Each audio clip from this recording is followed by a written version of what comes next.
the greats, MJ 6, Kobe finished with 5. At this point, Bron didn't have any. He makes the move. Now it's like, I'm in that conversation. Now you look at KD. KD leaves. Let me get in that conversation. Let me start knocking at that door. Like, you think that's what kind of where players got the idea of like, shit, if rings is what matters, yeah, I need to go. No, that's what started everybody leaving. But it's a door. It's a fake door because those guys ain't in the door. They're in a whole nother door, right? And that's the problem. Like, oh, this is the GOAT door. Right. Like, okay, I want some rings. And you realize, hey, Michael Jordan ain't in here, y'all. he ain't in this door, y'all. He's somewhere else. He's not going to come back young. He ain't in this door. Right. And it's just one of those things where what we're as players, we're factoring in our numbers, right? Our rings and saying, no, we should be able, I have leading title. I'm beating him in every stat. Why y'all not putting me in front of him? And the answer is he was the NBA, right? Magic and Bird held it, right? They held it. They made it exciting. You know, back when it started, you know, there was tape delay, you know, half them dudes was sniffed up, right? Right. They was hide in the mug back in the 80s, right? Even when you talk about the Jordan team, yeah, you know, he's talking age. When I walked in, they was all doing cocaine. Yeah, so when Bird and Magic was, you know, battling, and when Jordan came in, what they seen was a whole different animal, right? You're seeing something that is different, moves different, talks different, approaches the game different, swag, phenomenal, right? This is the best thing we've seen, right? I don't give a fuck what he does. This is the best player we've ever seen, right? It was the eye test, right? 87, 88, like he literally went from the wings. They took the wings off.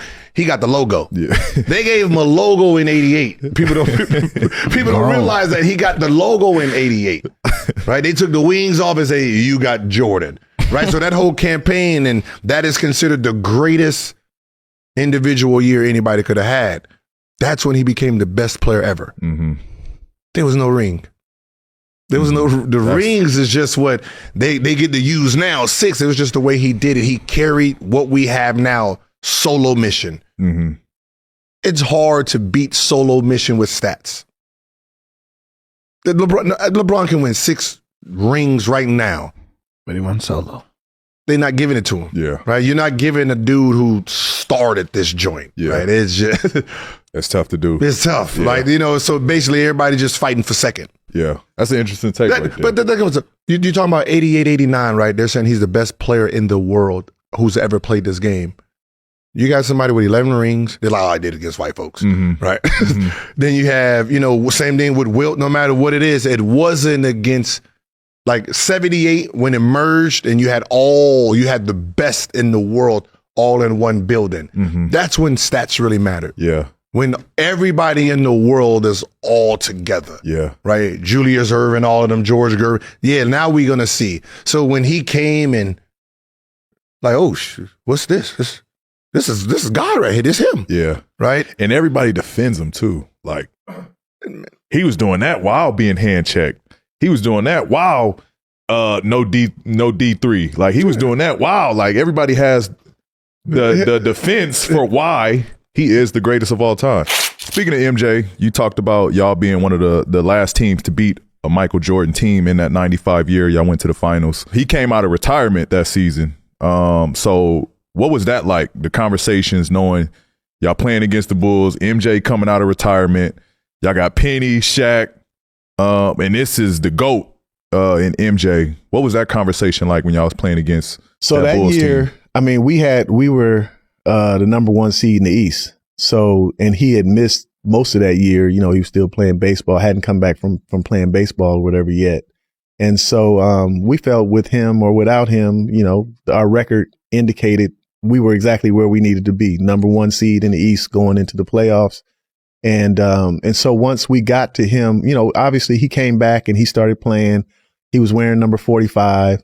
So it wasn't the same. It wasn't the same, right? MJ, yeah. And his timing was a little off. He was a little more rusty. And I remember, and a lot of people may not know this, but within that series, I think after game 2, when we went to Chicago, it was maybe game 2 or game 3. We played the first 2 at home. Jordan changed his jersey back to number 23 because Nick Anderson, after we had won game 3 or game 4, whichever game it was, he said number 45 ain't what number 23 used to be. Wow. And then everybody was like, wow, you need to shut your ass up. Because, you know, because he can, I mean, he wasn't far off, you know. And so then when we got back to Chicago, he came out in number 23. And I don't even know if you could really do that. Yeah. Change numbers, you know. You know, because I know when you apply for a different number, you got to do it like the year before, you know, to be able to do that. But he changed back to number 23. So when we came out, it was, at first it was like, oh, shit. That 22 just looked different. Like, oh, he Jordan again. Yeah. That's Jordan again. What was the league like? Like when you, like it had to be a sigh of relief when y'all knew MJ was going to play baseball. It had to be like, all right, this shit is wide open now. Yeah, I mean, to a degree. I mean, there were good teams. The Knicks were still good. The Pistons had Grant Hill, you know, at that time. The Pacers were going to the Eastern Conference Finals. We had just beaten them. I think it was the year before, to go to the finals. You know, they had Reggie Miller and Rick Smits and, you know, and Mark Jackson, all the guys that they had. So, you know, it was still competitive, but yeah, there was definitely a feeling that, you know, it's anybody's title to be taken. Now, on the other side, the team to deal with was the Rockets with Olajuwon, which we had beat them twice during that year soundly, handily. And, but mid-season they made a trade and they traded Otis Thorpe and somebody for Clyde Drexler. So we went into that finals very, very confident that we were going to beat the Rockets and win that championship. And, you know, it didn't end up happening that way. You know, once we got there, but it definitely felt like, because the Rockets won back-to-back 94 and 95. Yeah. You know, but on the Eastern Conference side, with Jordan out, it definitely felt like, you know, it was up for grabs. Yeah. And then the following season, they win 72 games. As a team, did you guys know you were facing kind of a different animal? And then looking at that 72 win Bulls season, if you were going to stack that team up against those three-peat Lakers and let's say the Warriors with KD, where would you rank that Bulls team across those three? So the worst thing that we did after winning that series against them and that knocked them out was Horace Grant had a real good series against them. And we won that last game in Chicago. And we hoisted Horace Grant up on our shoulders and carried him off the court. And Jordan saw that. So that was his motivation all through the off season to get back to that point again. I think they felt like they knew they were going to see us again because we were young. And so when it got to that next year, the Eastern Conference Finals once again, and it's us and the Bulls. And I think this time they had home court. They had Rodman. You know, they had added Rodman to their team that year. Then we knew that it was going to be, you know, we were facing a different Jordan. He wasn't rusty. And they ended up sweeping us. So obviously you spoke about the relationship with MJ, and you got a call from Tim Grover that MJ actually wanted to meet you. What was that moment like? Because I got a chance to meet MJ, and it was a surreal moment. Like, it was, again, as being around Kobe and seeing him, you know, in person. Seeing MJ was even more magical. It was, you know, for me, you know, in basketball, it's a basketball god. It was surreal to me. What was that moment like for you when it happened? My dad had told me, like, during the draft, he's like, man, MJ like you. I'm like, what? Dad, you don't know Jordan. Like, what are you talking about? You don't know Jordan. So he tells me, and Tim Grover, I'm in Chicago, and he's like, yo, MJ said you can meet him. I'm like, well, it's 6 a.m. I'm like, what? Man, I took off down there so fast. I got downtown in probably 30 minutes. So I get there like 6:30, whatever it was, 6:20. And I walk in, it's just us three in the weight room, and I can't stop looking at him. And obviously it's just us three, but I'm not even talking because I don't want to ruin his workout. he's talking in between sets or whatever. And he's like, yeah, man, I've liked your game. He's like, this summer we could work out. And I'm like, okay, all right, cool. Game's out. I call everybody back home. I leave at like 7. It's 5 o'clock on the West Coast, so nobody's up. I go back to practice, tell all of them I just met Jordan. And it was crazy. So the summer comes, and now this is what I've never told. So I'm going to tell you guys. The summer comes, everybody talks about how we were on the same team. Actually, the first day I played against him, and my team won, and he was pissed. Like, he wouldn't sat in the corner. He was pissed. Then after that, Grover calls me. They were playing at 2. And you know, young player, you got to work out your team first. So I'm up working out the Bulls, and I'm like, yo, what's up? He's like, get down here. I'm like, I thought we weren't starting until 2. He's like, man, get down here. MJ's not starting the game till you get here. He's waiting on you. I'm like, oh shit. All right. Mm-hmm. So from that moment on, we never lost for 2 straight summers, bro. Like, Beyonce, Jay-Z's there. We're playing against Penny. We're playing against Stephon Marbury. We're playing against Paul Pierce. Like, everybody's loaded. It was the UCLA runs in Chicago. You know what I'm saying? Like the Space Jam runs that he was doing to come back in Chicago. So I saw everybody. Matter of fact, even Charles Barkley came because he was thinking about coming back at that time with MJ. Okay. Yeah, Chuck was there. What's your role? What's your role during that type of game? I gotta ask. Like, you got Michael Jordan on your team now, like, and you like to score. So are you like, you know, just giving it to him and watching him do his thing? Like, what was it like? When was it your time to score? How did that dynamic work? Just an open run between you. That's you a two. Great question, Dallas, because I came in as a point and I'm playing with Jordan. So I really, and it's so weird. There's probably 2 or 3 times in my life where I felt my game like jump up like a level or 2. And that was one of those times. And I was playing off of him. He's the guy, but I literally, I don't know for a fact, but it felt like I hit 80% of my shots off of him that summer. Like, I felt my game going to a whole nother level, and it was making its way around the thing. Like, man, that little Bulls guard, because I hadn't done shit yet. So like, man, that Bulls guard can go. I'm telling you, that Bulls guard can go. But I'm playing off of him, right? And so I remember one time I threw a full court. I'm like, oh, as soon as I let it go, I'm like, oh shit, I threw that too far. Man, this man at 40 years old, he jumped up with one hand. Yeah. He dribbled the ball and dunked with one hand. I was like, oh shit. Like, it looked like some Bulls. I'm like, oh, This is crazy. I read that, like, you drew a lot of inspiration from MJ Wizard era. Yeah. Just watching those highlights. Yep. What did you gain, and why was that so important for you to watch him in those moments? If you sit and just watch Wizards Jordan and see how incredible he was from 38 to 40 years old, the way he scored the ball, the way he was able to create his shots from the post, from the elbow, off one dribble, off 2 dribbles, stop, pull up, how physical he was in the post, how he was able to create contact and still get to the basket. He wasn't athletic like he was, but still being able to, you know, finish over guys.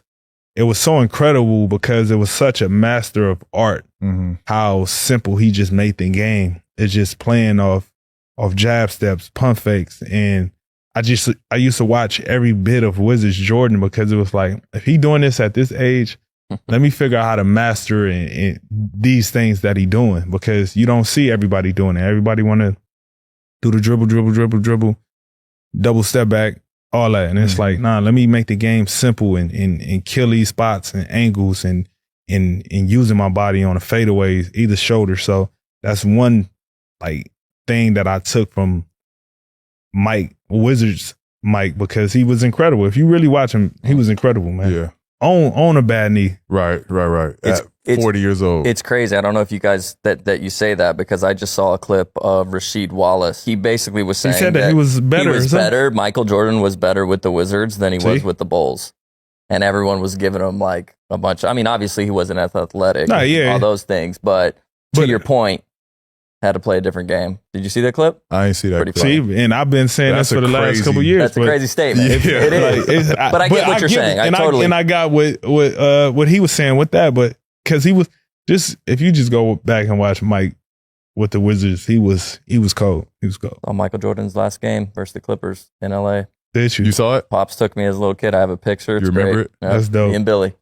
That's dope. Yeah, good memories. We followed you through North Carolina. You go ahead and play for the Tar Heels. You actually played for the Bobcats, being in your, not necessarily hometown, but from North Carolina.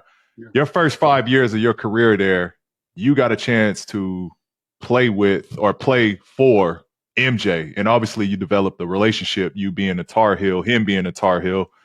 Did y'all have a relationship going into the process, you going to Charlotte?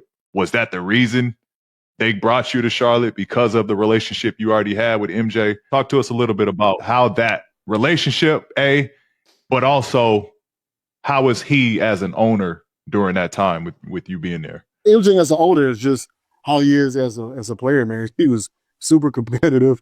He hated to lose. And he came in the locker room many times and told us how he felt. How he felt about how we was playing. And the one moment I'm gonna take from that, man, was it was me, him, Jeff McGinnis, Joe Wallace, and I want to say Jimmy Rich, but Jimmy Rich might not have been there. But I know it was me, Drill, and Jeff McGinnis.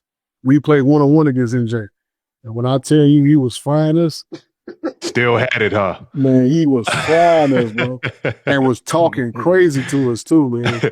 But him as an owner, though, man, like I said, though, he a lot of people give him dirt about being an owner, but a lot of people don't understand, man. It's not easy. It's not easy. You're taking a chance and drafting kids and, signing people to free agency, and, you just don't know how things going to pan out. You just, you base it on their talent. You base it on what you feel like the potential can be. Sometimes it works, sometimes it doesn't.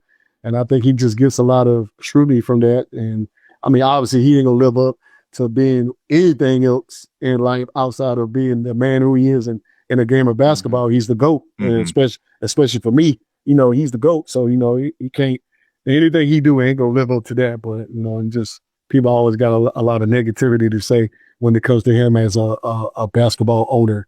Right. Speaking of these games, right? He had to have walked away with some L's, right? Like he wasn't just winning. I mean, he scored on him, but he won the game. Okay. Well, he was winning. So he was winning the games. Yeah, he was winning. He was winning. From what I remember, somebody else may tell a different story, but no, from what I remember, we lost. Okay. Was he doing like the same moves, or like was this like a different MJ, or did it look just like MJ? I'm sure he wasn't moving much more than 2 dribbles. Same post up, fade away, faking. Anything you want, he still was doing it. And that age just crazy. Kept making y'all jump up. Calling fouls, probably. Like, listen, man. Come on, young fella. He did whatever he wanted to do. That's MJ, baby. That's crazy, bro. I couldn't even imagine getting a 1 session with MJ, dog. Like that should be dope.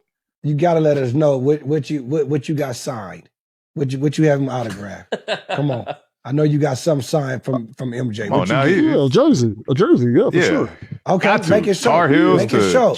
Bobcat, I'm sure Ray got a crazy collection.